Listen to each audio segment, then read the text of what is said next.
¿Sabías que en el país de Paraguay existe una calle con el nombre de Mariano Melgarejo? La calle paraguaya lleva este nombre en homenaje al expresidente boliviano desde el año de 1963. Pero la gran pregunta es, ¿por qué se le hizo este honor al exmandatario boliviano en Paraguay? Corrían los años 60. El presidente paraguayo Alfredo Stroessner reasumía el mando de su país.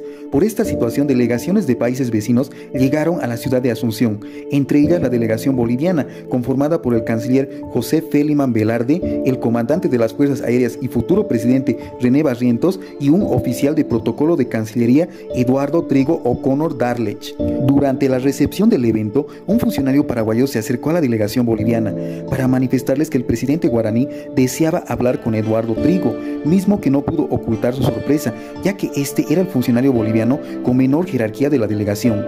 Una vez con el presidente, este le preguntó a Eduardo Trigo O'Connor Darlech qué tipo de parentesco tenía con Tomás O'Connor Darlech.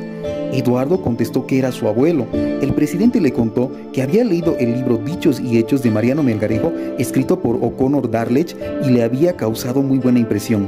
La simpatía del presidente guaraní por Mariano Melgarejo se remontaba a casi 100 años atrás, cuando el Paraguay estaba acorralado por Argentina, Uruguay y Brasil en la guerra de la Triple Alianza. Melgarejo demostró su afecto hacia López, presidente de ese entonces del Paraguay, ofreciéndole una tropa de 12.000 soldados bolivianos. Al finalizar la contienda en 1870, un correo del exterior llegó a manos del general Melgarejo, anunciando la victoria de los aliados. Ese mismo día, el presidente boliviano había preparado un banquete en el Palacio de Gobierno, en el que participarían representantes de Argentina y de Brasil.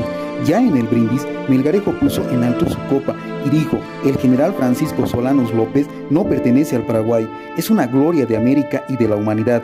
Bebo pues esta copa a la memoria de este héroe y del gran pueblo paraguayo, a quien han podido vencer pero no rendir". Al percatarse que durante el brindis no se levantaron los representantes de Brasil ni de Argentina, les dijo: "No les exijo acompañarme en esta copa, porque no sería correcto que los verdugos brindasen en honor de sus víctimas".